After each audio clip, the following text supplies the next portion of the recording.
Imagine if your body was engineered by evolution to be the ultimate running machine, capable of adding years to your life and shielding you from nearly every major disease. Today, we're diving deep into the science that proves humans are literally born to run.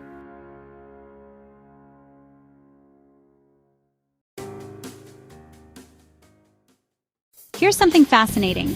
You're watching this video because your ancestors could run. Think about it.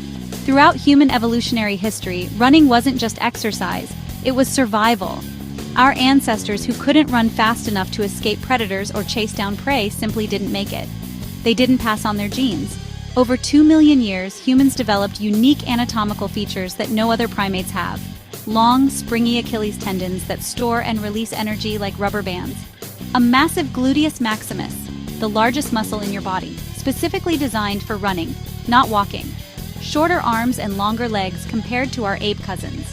Even our ability to sweat efficiently across our entire body makes us the best endurance runners in the animal kingdom. This is called the persistence hunting hypothesis. While we couldn't outrun a gazelle in a sprint, we could literally run them to exhaustion over long distances. We are endurance machines by design. But here's the problem. We've stopped running, and the consequences are devastating. Heart disease, stroke, cancer, diabetes, depression. These modern killers are largely diseases of inactivity. Our bodies, built for movement, are rebelling against our sedentary lifestyles. But I have good news.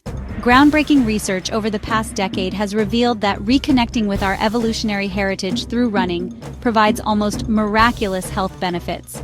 Let me show you what the science actually says. Let's start with your heart. Research by Lee and colleagues, published in 2014 in the Journal of the American College of Cardiology, followed over 55,000 people for 15 years. They found that runners had a 45% reduced risk of cardiovascular death and lived an average of 3 years longer than non-runners. Here's the amazing part. You don't need to run marathons. The same study found that just 5 to 10 minutes of running per day, even at speeds slower than 6 miles per hour, provided these life-saving benefits. That's basically a slow jog around your neighborhood.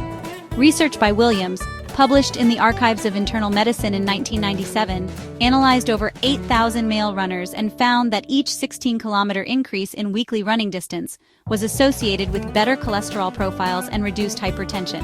The benefits continued increasing up to about 79 kilometers per week. That's roughly 50 miles. Now let's talk about stroke, the fifth leading cause of death.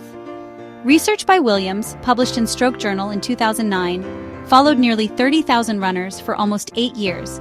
The results were stunning. For every kilometer run per day, stroke risk decreased by 12% in men and 11% overall. The most dedicated runners, those running more than 8 kilometers daily, had a 60% lower stroke risk compared to those running less than 2 kilometers per day. Think about that. A 60% reduction just from running.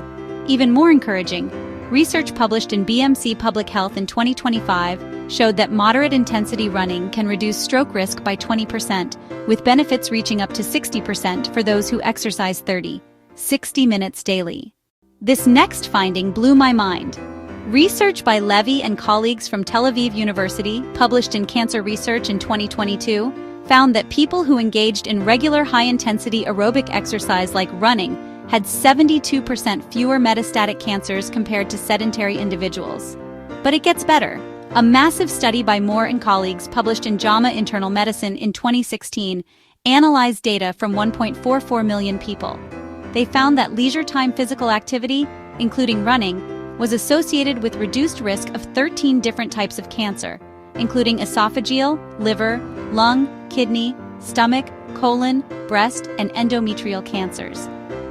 Research by Thomas and colleagues, published in the British Journal of Sports Medicine in 2021, revealed the mechanism. Running enhances immune function, reduces inflammation, improves insulin sensitivity, and creates metabolic changes that essentially starve cancer cells of the glucose they need to grow. Your brain needs running too. A groundbreaking study by Verhoeven and colleagues, published in the Journal of Affective Disorders in 2023, compared running therapy to antidepressant medication. They found that a 16-week running program, just 45-minute sessions 2-3 times per week, was as effective as antidepressants for treating depression, while also improving physical health. For dementia prevention, research published in The Lancet in 2024 found that people who participated in regular exercise, including running, had significantly reduced risk of developing dementia. The mechanism? Running improves neuroplasticity and promotes the growth of new brain cells, particularly in the hippocampus, your brain's memory center. So how much should you run? Research by Wernitzer and colleagues published in Scientific Reports in 2022 compared health outcomes across different running distances. They found that half-marathon runners, those training for 13.1 miles, had the best overall health scores at 77% compared to 72% for marathoners and ultramarathoners. Why?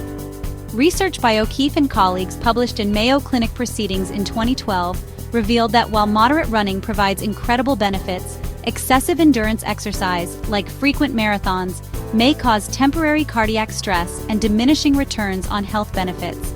The sweet spot appears to be running 3-5 times per week, covering 10-20 miles total per week, at a comfortable pace where you can still hold a conversation, including one longer run of 6-10 miles weekly. Here's the most important finding. Research by Lee and colleagues showed that the mortality benefits of running follow what scientists call a reverse J-curve. The biggest jump in benefits happens when you go from doing nothing to doing something, even just 5 minutes a day. You don't need to be fast. You don't need expensive gear. You just need to start. Your ancestors ran for survival. Today, you run for the same reason, just against different predators: chronic disease, depression, and premature death. Let me summarize what the research tells us. Running reduces cardiovascular death by 45%, reduces stroke risk by up to 60%, cuts cancer risk by up to 72% for some types, treats depression as effectively as medication, reduces dementia risk significantly, and adds an average of 3-4 years to your life. The optimal dose is surprisingly achievable, just 30-60 minutes of running 3-5 times per week. Your body is an incredible machine, fine-tuned over millions of years to run. Every cell, every system, every fiber of your being expects and needs this movement to function properly. You don't run because you're fit, you become fit because you run. So here's my challenge. After watching this video, put on whatever shoes you have, step outside and run for just 5 minutes. Not tomorrow, not next week, today. Your ancestors' survival depended on running. Turns out yours does too. Remember, you were born to run. The question is, will you? If this video inspired you, hit subscribe for more evidence-based health content. Drop a comment below sharing your running journey, and remember, every step counts, no matter how small.